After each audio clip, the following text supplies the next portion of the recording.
ओम श्रीमन्महागणाधिपतये नमः।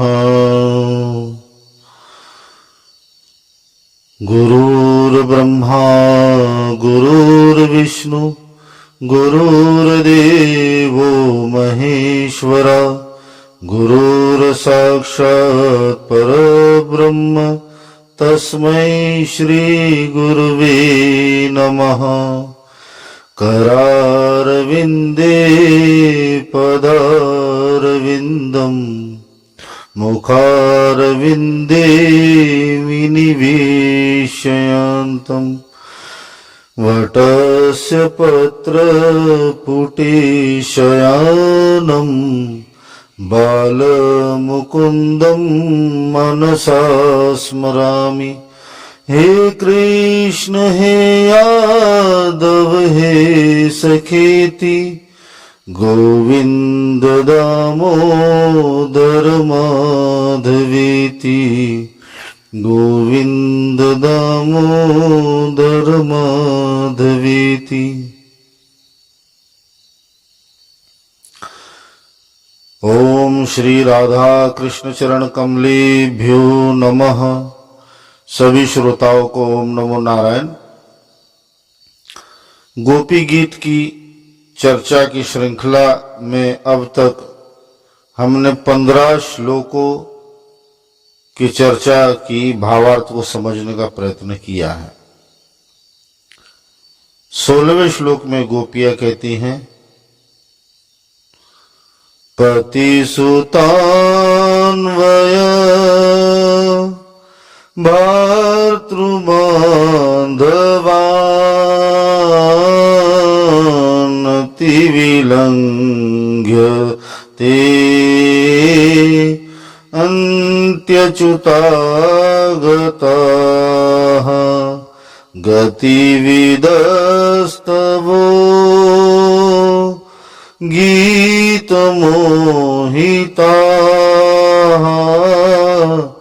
कि तव योषितः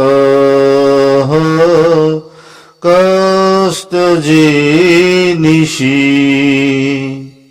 एक बार फिर, पतिसुतान्वय भातृबान्धवानतिविलङ्घ्यते त्यच्युतागता गतिविदस्तवो गीतमोहिताः कि तव योषितः कस्त्यजेनिषि। गोपियां कहती हैं, प्यारे श्याम सुंदर, हम अपने पति, पुत्र, भाई, बंधु और कुल परिवार का त्याग कर उनकी इच्छा और आज्ञाओं का उल्लंघन करके तुम्हारे पास आई है। हम तुम्हारी एक एक चाल जानती हैं, संकेत समझती है और तुम्हारे मधुर गान की गति समझकर उसी से मोहित होकर यहाँ आई है। हे कपटी, इस प्रकार रात्रि के समय आई हुई युवतियों को तुम्हारे सिवा और कौन छोड़ सकता है। तो पूर्व श्लोक में गोपियां जो हैं अपने आप को दुर्भाग्यशाली कह रही हैं। कहती हैं कि जब आप वन में चले जाते हो तब हमारा एक एक क्षण आपको देखे बिना, एक एक त्रुटि आपको देखे बिना युग के समान बीतती है, और जब आप वापस आते हो तो आपका वो मनोरम सौंदर्य है, उसको देखते समय जब हमारी पलकें झपकती हैं तो विधाता पर हमें क्रोध आता है। एक पल, एक क्षण, एक त्रुटि भी आपको देखे बिना जो है हम व्याकुल हो जाती हैं, और आप तो मध्य रास में छोड़कर चले गए। ऐसी स्थिति होती है भक्तों की। जब ऐसी स्थिति हो जाए कि अब भगवान को देखे बिना जीवन निर्वाह नहीं हो सकता, अब अपने प्यारे को देखे बिना अब और जीवित नहीं रहा जा सकता, जब इस प्रकार की स्थिति हो जाए कि केवल और केवल एकमात्र जीवन का ध्येय हो जाए, लक्ष्य हो जाए, ईश्वर प्राप्ति का ध्येय हो जाए, तब छोड़ना कुछ नहीं पड़ता, सब कुछ छूट जाता है। पति सुतान वय भ्रातृ बांधवान की गोपियां कहती हैं कि हे प्यारे, हम अपने पति, पुत्र, भाई, बहन आदि सब कुछ छोड़कर यहां आई हैं। तो त्याग, अपने परिवार का त्याग करके हम यहां पे आई हैं। त्याग तब फलीभूत होता है जब प्रेम की इतनी उच्च स्थिति हो जाए कि जीवन में अब किसी और की आवश्यकता ही ना हो, और किसी का स्मरण ना हो, और किसी का चिंतन ना हो, तब जो है वही त्याग सर्वश्रेष्ठ है और वही त्याग फलीभूत होता है। कई क्या करते हैं कि पहले त्याग करने का प्रयत्न करते हैं। यदि पहले सब कुछ त्याग दिया जाए, परिवार त्यागा जाए, पति, पुत्र, भ्रातृ, बांधव सब कुछ यदि पहले त्यागा जाए, और अभी ईश्वर के प्रति इतनी प्रगाढ़ प्रेम नहीं, क्षणिक वैराग्य उत्पन्न हुआ, घर त्याग दिया, सारे संबंधी जन त्याग दिए, परंतु वो संबंधी शरीर से त्यागने के पश्चात भी मन में कहीं न कहीं निवास करते हैं। तब मन में ये विचार रहता है कि ये मेरे पिता है, ये मेरी माता है, ये मेरे भाई है, ये मेरे बहन है, तो वो त्याग जो है फलीभूत नहीं होता। त्याग तो तब उचित है कि जब अब जीवन का और कोई जो है पर्याय बचता ही नहीं। मीराबाई की भी ऐसी स्थिति हुई है कि मीराबाई के लिए अब जीवन का एकमात्र आधार अपना प्यारा श्याम ही जब हो गया, अब जो है परिवार, लोक, लज्जा सब कुछ पीछे छूट गई, सब मोह, अब परिवार के किसी भी सदस्य का चिंतन पीछे छूट गया। परंतु एक कड़ी वहां अटकी पड़ी थी कि कैसे किया जाए, क्या किया जाए। तो तुलसीदास जी को मीराबाई ने चिट्ठी भेजी कि क्या करना चाहिए। तब तुलसीदास जी कहते हैं कि ये स्थिति आनी स्वाभाविक ही है। जब भक्ति इतनी प्रगाढ़ हो जाए, जब प्रेम इतना प्रगाढ़ हो जाए, तो केवल और केवल जहां अपने प्यारे से मिलने की आकांक्षा हो, तब त्याग देना ही उचित है। तो कहते हैं तजियो ताही कोटि बैरी सम यद्यपि परम स्नेही। कितना भी निकटतम हो तो उसका त्याग करना ही उचित है, क्योंकि अब जो है भगवत मिलन में वो बाधा बन सकता है, इसलिए ऐसे संबंधियों का त्याग देना है। और मीराबाई को कहते हैं कि तुम कोई नया कार्य नहीं कर रही हो, इसके पूर्व भी कई लोगों ने त्याग किया है। तजो पिता प्रहलाद, विभीषण बंधु भरत महातारी, बलि तजो बलि गुरु। तो जो है प्रहलाद जी ने पिता का त्याग किया, विभीषण ने भाई का, भरत ने अपनी माता का, बलि ने तो गुरु का त्याग किया।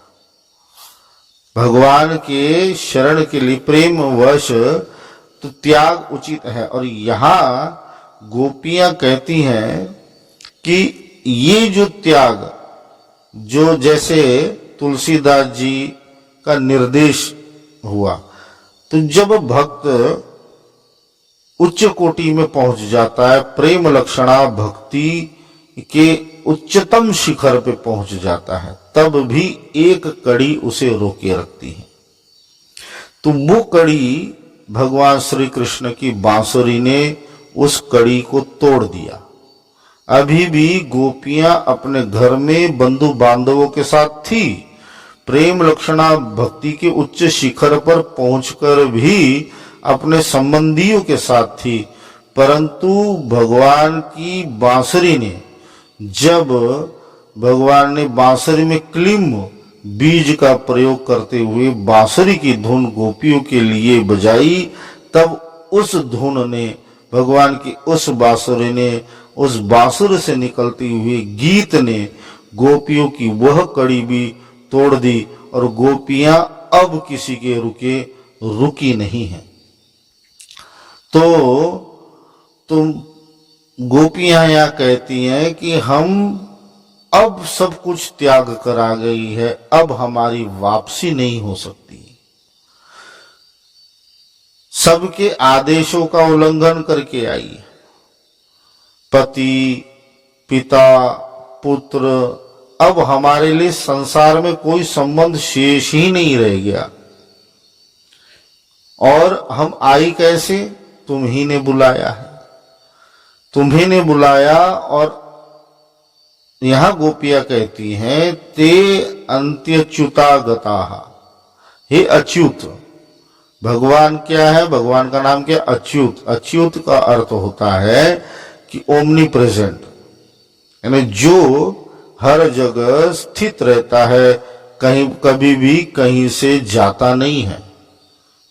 तो गोपियां कहते हैं कि आप तो अच्युत हो, आप तो कहीं जाते नहीं, परंतु ये विपरीत गुण आपने कहां से धारण कर लिया, कहां से सीख लिया? अच्युत होते हुए भी आप च्युत हो गए हो, यहां से चले गए हो। इसलिए हे प्यारे, अब हमारी पुकार सुनो, क्योंकि हम आपके बिना मोल की चेलियां हैं, अशुल्क दासिकाएं हैं। अब तो हमारा ना तो कोई घर रहा, ना कोई संबंधी रहा, केवल और केवल आप ही हो। तो ऐसी कहती है। और जब प्रेम लक्षणा भक्ति के ऐसे उच्च शिखर पे कोई पहुंचता है, तो भगवान के मन के साथ उसका मन का तादात्म्य हो जाता है। अब वो भगवान की एक एक लीला को समझने लगता है, भगवान की गति को जानने लगता है, भगवान क्या चाहते हैं ये सब उसे स्वयं समझ में आने लगता है। अभी तो हमारी स्थिति ऐसी है, भगवान क्या चाहते हैं ये हमें पता नहीं लगता, परंतु प्रेम लक्षणा भक्ति की जब उच्च स्थिति हो जाती है, तब गोपियां यहाँ कहती है कि हे अच्युत, आप च्युत हो गए हो, यहाँ से चले गए हो, परंतु आप जितना भी बहाना कर लो, जितना भी हमसे छुप जाओ, हम आपकी गति को पहचानती है, आपकी एक एक गतिविधियों को पहचानती हैं, आप अपने मन में क्या सोच रहे हैं ये हम जानती हैं।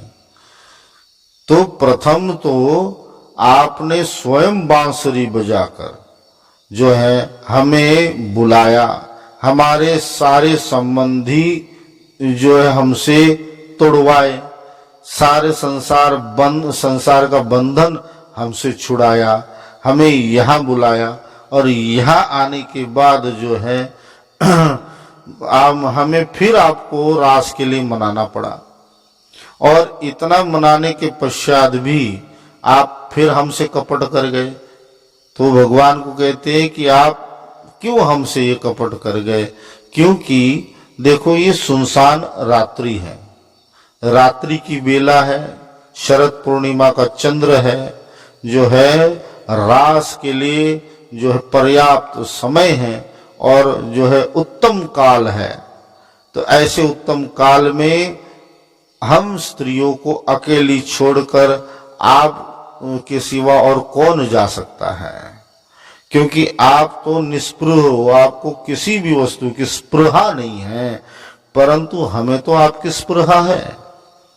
तो इसलिए हम तो आपकी चाल जानती है, आपके जो बांसुरी में आपने जो गीत गाया उस गीत के लक्ष्य को हम जानती हैं, तो इसलिए स्वयं आपने बुलाया और बुलाकर जो है हमें यहाँ अधर में छोड़ दिया। इसलिए हे गोविंद प्यारे, अब जो है हमारी पुकार सुन लीजिए, क्योंकि अब हम यहाँ वन में अकेली रह गई हैं। वैसे तो गोपियां सभी साथ में हैं, परंतु जब कोई प्रिय वर साथ में ना हो, जो जीवन का एकमात्र लक्ष्य ऐसा हो, वो लक्ष्य साथ में ना हो, तो भीड़ में भी व्यक्ति अकेला रहता है। तो गोपियां भली भीड़ में हैं, कई गोपियां एक साथ गा रही हैं, परंतु प्रत्येक गोपी अपने आप को अकेला जो है महसूस कर रही हैं कि हमें अकेला छोड़कर आप इस रात्रि में चले गए, आप बड़े निष्ठुर हो। तो आज की चर्चा हम यहीं तक रखते हैं। गोपियां कहती हैं, पति सुतान्वय भातृबान्धवान्नति विलंघ्यते अन्त्यच्युतागताः गतिविदस्तवो गीतमोहिताः कितव योषितः कस्त्यजेनिषि।